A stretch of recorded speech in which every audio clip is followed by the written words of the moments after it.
கிறிஸ்துவுக்குள் பிரியமானவர்களே, கர்த்தரும் இரட்சகருமாய் இயேசு கிறிஸ்துவின் ஈடு நீட்டு நாமத்தினாலே உங்கள் யாவருக்கும் என் அன்பின் வாழ்த்துக்களை தெரிவித்துள்ளேன். தேவன் அருளிய அப்பம் பிரேயர் மினிஸ்டர் மூலியமாக உங்களோடு சந்திப்பதில் மிகுந்த மகிழ்ச்சியடைகிறேன். தினம்தோறும் இரவனத்திலே தூங்கும் முன்பாக பரிசுத்த வேதத்தில் நாம் ஒரு பகுதியை தியானித்து நம்முடைய குடும்ப பாதுகாப்பிற்காக நாம் ஜெபித்து வருகிறோம்.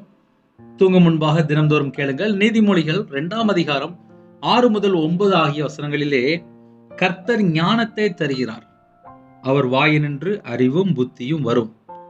அவர் நீதிமான்களுக்கென்று மெய் ஞானத்தை வைத்திருக்கிறார். உத்தமமாய் நடக்கிறவர்களுக்கு அவர் கேடகமாய் இருக்கிறார். அவர் நியாயத்தின் நெறிகளை தற்காத்து தம்முடைய பரிசுத்தவான்களின் பாதைகளை காப்பாற்றுகிறார். அப்பொழுது நீதியையும் நியாயத்தையும் நிதானத்தையும் சகல நல் வழிகளையும் அறிந்து கொள்வாய். ஹல்லேலூயா. கிறிஸ்துவில் பிரியமானவர்களே, கர்த்தர் ஞானத்தை தருகிறார். ஒருவேளை எனக்கு ஞானம் கம்மியா இருக்கு, குடும்பத்தை நடத்தணும், எனக்கு ஞானம் இல்லாம இருக்கு, படிக்கிற விஷயத்துல எனக்கு கொஞ்சம் ஞானம் வேணும், வேலை செய்யற இடத்துல எனக்கு கொஞ்சம் ஞானம் வேணும், வியாபாரம் பார்க்குற இடத்துல எனக்கு கொஞ்சம் ஞானம் வேணும், எந்தெந்த டிபார்ட்மெண்ட்ல இருக்கிறீங்களோ அந்த டிபார்ட்மெண்ட்ல எனக்கு ஒரு தெளிவான ஒரு ஞானம் வேணும் அப்படின்னா மனுஷன்கிட்ட கேட்காம கர்த்தர்கிட்ட கேட்கணும். ஏன்னா சில குடும்பத்துல மனுஷனை சார்ந்து ஓடிட்டு இருப்பாங்க. வசனத்தை தெளிவா நிப்பாட்டி நம்ம வாசிக்கும் போது நமக்கு சத்தியத்தை முதல்ல அறிந்து கொள்ளணும். கர்த்தர் ஞானத்தை தருகிறார். அப்போ ஒரு குடும்பத்துல ஞானம் வேணும் அப்படின்னா கர்த்தர் பக்கம் வரணும். ஏன்னா உலகத்திலே பொல்லாத வழிகள் 1000 வழி இருக்கு. ஒரு குடும்பம் நல்லா இருக்கணும், ஆசீர்வாதமா இருக்கணும், விடுதலையாக்கப்பட்ட சந்ததியா இருக்கணும், வெளிச்சத்தின் பிள்ளையா இருக்கணும், பகலுக்குரிய பிள்ளையா இருக்கணும், தேவனுடைய பிள்ளையா இருக்கணும் அப்படின்னா கர்த்தர் பக்கம் வரணும். கர்த்தர் பக்கம் வர வர வர வர அவனுடைய வாழ்க்கையிலே முதலாவது ஞானத்தை தந்து ஆசீர்வதிக்கிறார். ஒரு குடும்பத்தை நடத்தணுமா ஞானம் வேணும், பிள்ளைகளை நல்லா படிக்கணுமா ஞானம் வேணும், ஃபர்ஸ்ட் ரேங்க் எடுக்கணுமா ஞானம் வேணும், எக்ஸாம் நல்லா பாஸ் ஆகணுமா ஞானம் வேணும், வேலை செய்கிற டிபார்ட்மெண்ட்ல நல்ல ஒரு உயர்வு வேணுமா அந்த இடத்துல தேவன் ஞானத்தை தந்து புத்தியை தந்து அறிவை தந்து நம்மளை ஆசீர்வதிக்கணும். அப்பதான் நமக்கு உயர்வு. நான் வியாபாரத்தில் இருக்கும்போது நாளுக்கு நாள் வளர்ச்சி இருந்துச்சு. விக்கிரத்துக்கு போய் மாந்திரித்து போய் பணம் கொடுத்தேன். அதுக்கப்புறம் என்னோட வாழ்க்கையில சாபம் வந்துச்சு. கர்த்தரை தேடும்போது ஒரு குடும்பம் ஆசீர்வதிக்கப்படுகிறது. மனுஷனை தேடி பின்பற்றி போகும்போது அந்த மனுஷனுடைய வாழ்க்கையிலே சாபம் வருகிறது. ஒரு குடும்பம் ஆசீர்வாதமா இருக்கணும் அப்படின்னா கர்த்தர் பக்கம் வரணும். கர்த்தர் ஞானத்தை தருகிறார். அப்ப முதலாவது கர்த்தருடைய பிள்ளைகளுக்கு என்ன வேணும் அப்படின்னா ஞானம். இந்த 2026ஆம் ஆண்டுல நமக்கு என்ன வேணும்? ஞானம் வேணும். ஒவ்வொரு நாள் எப்படி வாழணும், என்ன செய்யணும், எல்லாமே ஞானம் வேணும். தேவன் தந்தா மட்டும்தான் நமக்கு அந்த கிருபை. அப்ப தேவனுடைய பாதப்பிள்ளை நம்ம கேட்கும் போது எனக்கு ஞானத்தை தாங்கப்பா, கர்த்தர் ஞானத்தை தருகிறார். அப்ப நமக்கு என்ன வேணும் அப்படின்னா ஞானம் வேணும். எல்லா நாட்டில் உள்ள ஜனங்களுக்கு ஞானம் வேணும். நம்ம எந்த அளவுக்கு தேவனுடைய சமூகத்துல காத்திருந்து ஞானத்தை பெற்றுக்கொள்கிறோமோ அந்த அளவுக்கு நம்மளுடைய குடும்பங்கள் ஆசீர்வதிக்கப்படும். இப்ப என்னுடைய வாழ்க்கையில் நான் சொல்ல முடியும், நான் கையில பைபிள் எடுத்து வாசித்ததுக்கு அப்புறம் தான் என்னோட வாழ்க்கையில மனம் மாற்றம், மனம் திரும்புதல், மனம் திரும்பினதுக்கு அப்புறம் குணப்படுதல், விடுதலையாக்கப்பட்ட ஆசீர்வாதம், பரிபூர்ணமான ஆசீர்வாதம், ரட்சிக்கப்பட்ட அனுபவத்துக்குள்ள எப்போ வந்தேன் அப்படின்னு சொல்லி பார்க்கும்போது கர்த்தர் பக்கம் மனம் திரும்பி வந்தேன். கர்த்தர் பக்கம் மனம் திரும்ப ஆரம்பிச்ச உடனே ஞானத்தை தந்தாரு, கிருபை தந்தாரு, ஆசீர்வாதம் தந்தாரு, அபிஷேகம் பண்ணினார், வரங்கள் தந்தாரு, எல்லாம் கனிகள் தந்தாரு, எல்லாம் அப்படி ஒவ்வொரு கிஃப்டா வந்துகிட்டே இருக்கும். அந்த கிஃப்ட் எல்லாமே நமக்கு வரணும் அப்படின்னா நம்ம வீட்டுல சும்மா இருக்கும்போது கையில பைபிள் எடுத்து வாசிக்கணும். ஏன்னா அந்த கடைசி காலத்துல கையில பைபிள் எடுத்து வாசிக்காம பல தேசத்துக்குள்ளே பல மணி நேரத்தை வேஸ்ட் பண்ணிடுறாங்க. அதனால சேர்த்து சொல்ல வேண்டியிருக்கு. கர்த்தர் ஞானத்தை தருவார் அப்படின்னா ஞானத்தை வாங்கிட்டு உலகத்துல போய் சிக்கிக்கொள்ளக்கூடாது. கர்த்தர் ஞானத்தை கொடுத்தார் அப்படின்னா கர்த்தருக்காக மட்டும்தான் வாழணும். அது ஒரு முக்கியமான பாயிண்ட் இருக்கு. கர்த்தர் எதுக்கு நமக்கு ஞானத்தை தராரு? அவருடைய பிள்ளைகளுக்கு விசேஷ ஞானம், அவருடைய பிள்ளைகளுக்கு. அப்ப ஞானம் யாருக்கு அப்படின்னா கர்த்தருடைய பிள்ளைகளுக்கு ஞானம் உண்டு. நம்ம சர்ச்சில் போய் அவருடைய பாதப்பிள்ளை காத்திருந்து தொழுது கொள்ளும் போது, ஆராதிக்கும் போது, ஆராதனை வேளையில தேவன சமூகத்துல இருக்கும் போது, கையில பைபிள் எடுத்து வாசிக்கும் போது, ஜெபிக்கும் போது, தேவனை தேடும் போது கண்டிப்பா நம்ம குடும்பத்தை ஆசீர்வதிப்பார். நம்ம இருதயத்துக்குள்ளே உலகத்தினுடைய காரியம் இருக்கக்கூடாது. நம்ம இருதயத்திலே அழிந்து போற இந்த சரீரத்துக்குள்ளே, அதாவது நம்ம வாழ்ற கொஞ்ச நாள் தான், நம்ம இந்த பூமியிலே வாழ்ற கொஞ்ச நாள்ல கர்த்தருக்கா வாழ்றோமா, அதை கொஞ்சம் யோசித்து பார்க்கணும். அதை ஏன் சேர்த்து சொல்றேன் அப்படின்னா, ஞானத்தை பெற்றுக்கொண்ட பின்பாக இந்த உலகத்துல போய் ஏதாவது ஒரு காரியத்துல போய் அடிமையில போய் சிக்கி கொள்ளக்கூடாது. சாலமோன் ராஜாவுக்கு ஞானத்தை கொடுத்தாரு. ஆனா முடிவு என்னாச்சு? கர்த்தர் நமக்கு ஞானத்தை தந்தால் அவருக்காக நம்ம வாழணும். அவர் வாய் நின்று அறிவும் புத்தியும் வரும். வசனம் நம்ம கையில இருக்கு. இந்த வசனத்தின்படி நம்மளுடைய வாழ்க்கை இருந்துச்சுன்னா நமக்கு அறிவு புத்தி எல்லாம் செயல்படும். ஞானம்லாம் செயல்படும். தேவன் நம்ம கூட இருப்பார். நம்ம கூட தேவன் இருக்கும்போது அவர் தான் ஞானம், அவர் தான் புத்தி, அவர் தான் அறிவு. அவர் நம்ம கூட இருக்கணும். அதுதான் ஹையஸ்டான பாயிண்ட். அவர் நீதிமான்களுக்கு என்று மெய்ஞானத்தை வைத்திருக்கிறார் என்று எழுதப்பட்டிருக்கு. அப்ப அவருடைய பிள்ளைகளுக்கு விசேஷமான ஒரு ஞானம் உண்டு. அவர் நீதிமான்களுக்கென்று மெய்ஞானத்தை வைத்திருக்கிறார். அப்ப இந்த மெய்ஞானம் யாருக்கு அப்படின்னா, நீதிமானா வாழணுமா? நீதிமானா வாழ்ந்தால் மெய்ஞானம். இயேசு கிறிஸ்து ரத்தத்தினால கழுவப்பட்டு அவருக்காக வாழணும். இந்த கடைசி காலத்துல நிறைய குடும்பத்துல என்ன நடக்கும் அப்படின்னா, இயேசு கிறிஸ்து ரத்தத்தினால கழுவப்பட்ட நீதிமான் நம்ம சொல்லியிருந்தோம். ஒரு வீட்டுல ஒரு பொண்ணு பார்க்க போறாங்க. 50 பவுன் தருவீங்களா? 100 பவுன் தருவீங்களா? எவ்வளவு பொருள் தருவீங்க? கார் தருவீங்களா? பங்களா தருவீங்களா? வீடு தருவீங்களா? இதெல்லாம் கேட்கறாங்க அப்படின்னா அவங்க இன்னும் ரட்சிக்கப்படவே இல்லைன்னு அர்த்தம். அவங்க இன்னும் இயேசு கிறிஸ்து ரத்தத்தினால கழுவப்பட்டு நீதிமானாக்கப்படல. நீதிமான் அப்படி கேட்க மாட்டான். நீதிமான் வாயை திறந்து எனக்கு இவ்வளவு தாங்க அவ்வளவு தாங்கன்னு சொல்லி கேட்க மாட்டான். எனக்கு தெரிந்த ஒரு குடும்பம் உண்டு. திருமணம் முடிஞ்சதுக்கு அப்புறம் 2-3 வருஷம் ஆயிட்டு அந்த வீட்டில் உள்ள மருமக 1 கிலோ நகை கொண்டு வந்தாங்க. பல லட்சங்கள் ரொக்கம். அந்த வீட்டில் உள்ள மருமகளுடைய தங்கச்சிக்கு அடுத்த மேரேஜ். அந்த மகளுக்கு அவங்களுடைய பெற்றோர் 150 பவுன் நகை போட்டிருக்காங்க. இந்த தாயார் என்கிட்ட கேட்டாங்க, ஏன் மருமகளுக்கு 100 பவுன் தான் போட்டாங்க, அவங்களுடைய தங்கச்சிக்கு 150 பவுன் போட்டிருக்காங்களே அப்படின்னா. அப்படி சொல்றாங்க அப்படின்னாலே அவங்க இன்னும் ரட்சிக்கப்படலைன்னு அர்த்தம். ஒரு குடும்பம் ரட்சிக்கப்பட்டால் நகையை கேட்க மாட்டாங்க, பொருள் கேட்க மாட்டாங்க, பணம் கேட்க மாட்டாங்க. அவங்கதான் உண்மையா ரட்சிக்கப்பட்டிருக்காங்க. அவர் நீதிமான்களுக்கென்று மெய்ஞானத்தை வைத்திருக்கிறார். நீதிமான் அப்படின்னாலே இதை தாங்க அதை தாங்க அப்படி சொல்லி கேட்க மாட்டாங்க. ஏன்னா அவங்க நீதிமான். அப்ப அந்த கடைசி காலத்துல நீதிமான் யாரு சொல்லி நம்ம தெரிந்து கொள்ளணும். இயேசு கிறிஸ்து ரத்தத்தினால கழுவப்பட்ட நீதிமான் நகை கேட்க மாட்டாங்க, பணம் கேட்க மாட்டாங்க, பொருள் கேட்க மாட்டாங்க. உங்க பிள்ளைக்கு நீங்க என்ன வேணுமோ செஞ்சுக்கோங்க, அது கரெக்ட். ரட்சிக்கப்பட்ட பிள்ளையா இருக்குன்னு சொல்லி பார்ப்பாங்க, அபிஷேகம் பண்ணப்பட்ட பிள்ளையா சொல்லி பார்ப்பாங்க.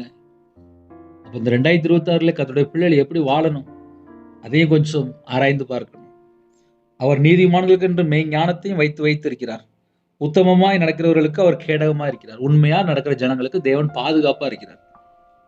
உண்மையா வாழ்ந்தால், அந்த வேர்டு ரொம்ப முக்கியம். உத்தமமாய் நடக்கிறவர்களுக்கு அவர் கேடகமா இருக்கிறார். உத்தமமா வாழ்ந்தால் கூட இருப்பாரு. லஞ்சம் வாங்கி இல்ல லஞ்சம் கொடுத்து இல்ல அடுத்த வீட்டு சொத்தை கொள்ளையடிச்சாலோ இல்ல பல விதமான காரியத்திலே அபகரிச்சாலோ அங்க கர்த்தர் கூட இருக்க மாட்டார். அதனால கடைசி காலத்திலே ஒரு வசனத்தை வாசிக்கும் போது நம்ம 2 டைப் ஆஃப் யோசிக்கணும்.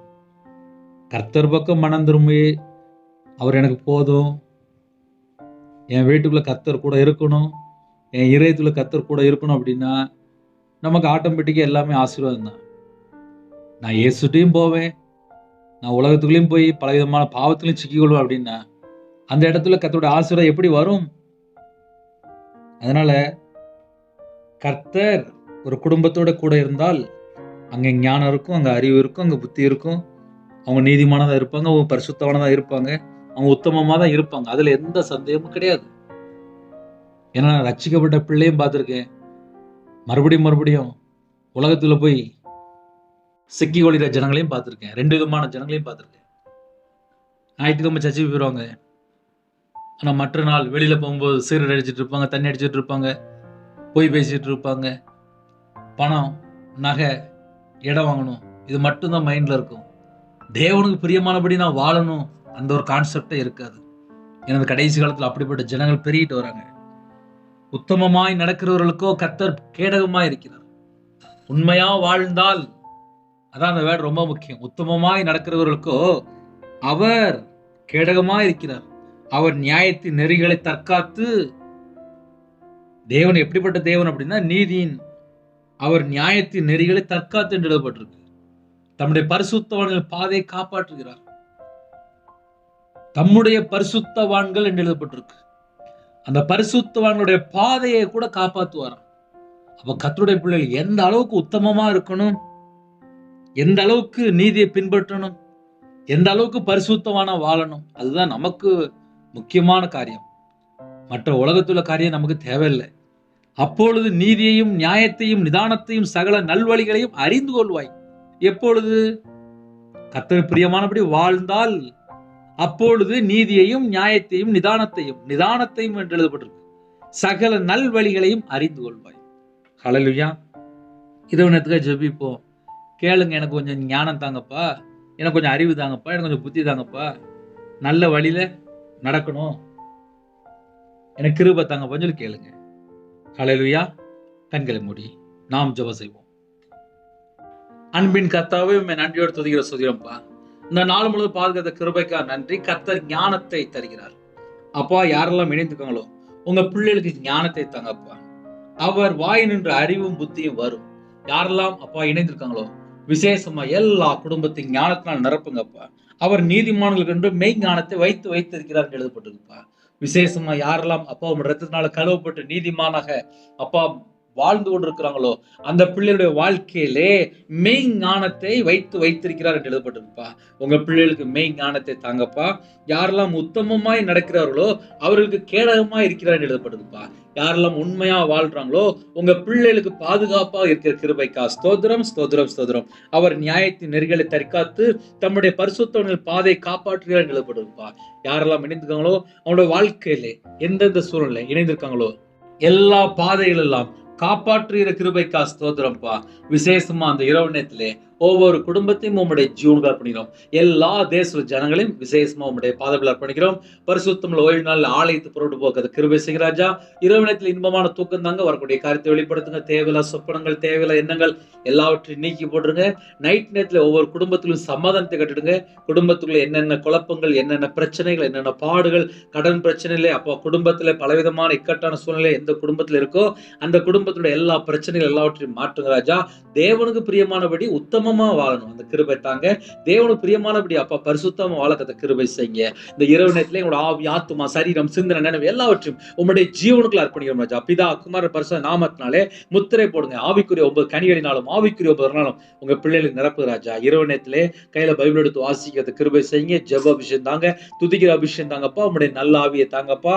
விசேஷமாக அப்பா யாரெல்லாம் தங்களை தாழ்த்தினோ எல்லா குடும்பத்திலுமே அப்பா உம்முடைய பிரசன்னம் இறங்கிடட்டும், உம்முடைய கிருபை இறங்கிடட்டும்பா, உம்முடைய வல்லமை இறங்கிடட்டும்பா. எல்லா குடும்பத்தையுமே அபிஷேகம் பண்ணுங்க. விசேஷமா பரிசுத்தவான்களை நிரப்பு ராஜா.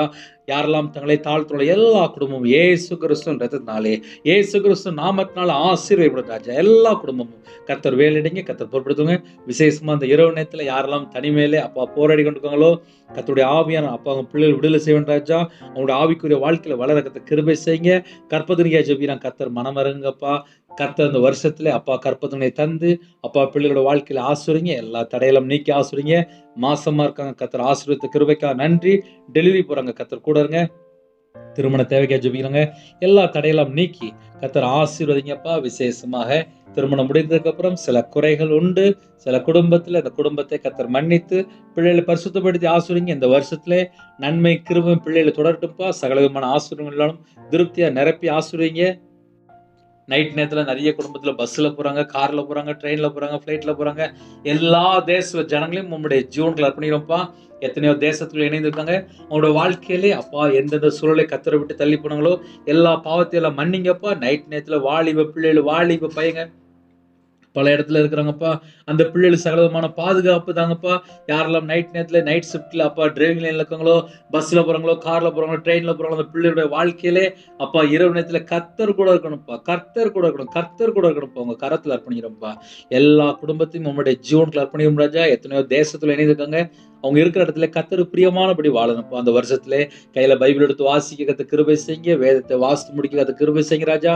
யாரெல்லாம் எந்தெந்த காரியத்திலே பொருத்தனை பண்ணி ஜெபிக்கிறாங்களோ அந்த குடும்பத்தை கத்த சந்திங்க. யாரெல்லாம் தங்களை தாழ்த்துறாங்களோ அந்த குடும்பம் விசேஷமா பழகி பெருகணும்ப்பா.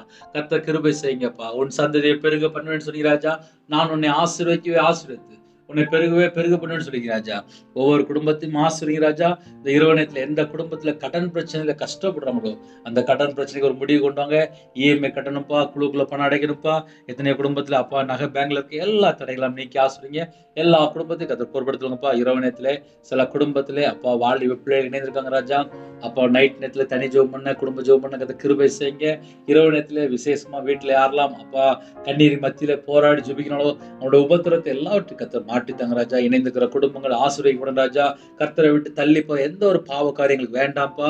உமக்கு பிரியமானபடி நாங்க வாழணும்ப்பா. விசேஷமாக இரவு நேரத்துல யாரெல்லாம் நைட் ஷிஃப்ட்ல வேலை பார்க்குறாங்களோ, பஸ்ல போறாங்க, சில குடும்பத்துல பல இடத்துல வேலை பார்க்குறாங்கப்பா. ட்ரெயின்ல போய் வேலை பார்க்குறாங்கப்பா. பல இடத்துல வேலை பார்க்குறாங்க. சில குடும்பத்துல அப்பா பெட்ரோல் பல்க்ல வேலை பார்க்காங்க. நைட் நேரத்துல அப்பா ஐடி ஃபீல்ட் வேலை பார்க்காங்க. டாக்டர் ஜெபிக்கிறாங்க, நர்ஸ் ஜெபிக்கிறாங்க, போலீஸ் ஆபீசர் ஜெபிக்கிறாங்க, ஆர்மில ஜெபிக்கிறாங்க. சில குடும்பத்துல வாட்ச்மேன் ஜெபிக்கிறாங்க, செக்யூரிட்டி ஜெபிக்கிறாங்க. நைட் ஷிஃப்ட்ல நிறைய கம்பெனில வேலை பார்க்காங்கப்பா. நைட் நேரத்துல வியாபாரம் பார்க்குங்க. எத்தனையோ குடும்பத்துல எத்தனையோ தேசத்துல இணைந்திருக்காங்க. எல்லாரையுமே உங்களோட பாதத்தில் அர்ப்பணிக்கிறோம்ப்பா. உங்க பிள்ளைகளுக்கு சகலவிதமான பாதுகாப்பு தாங்க.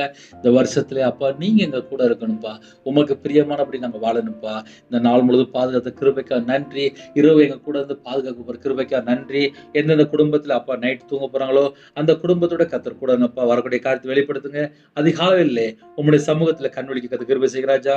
எல்லா துதி கன மகிமை எல்லாம் கத்தராய் ராஜா ஒருவருக்கே செலுத்திடுவோம்ப்பா. சரீரத்துல பலவீனத்தோட படுக்கையில ஹாஸ்பிட்டல் அவசர சிகிச்சையில சில குடும்பம் இருக்கிறாங்கப்பா.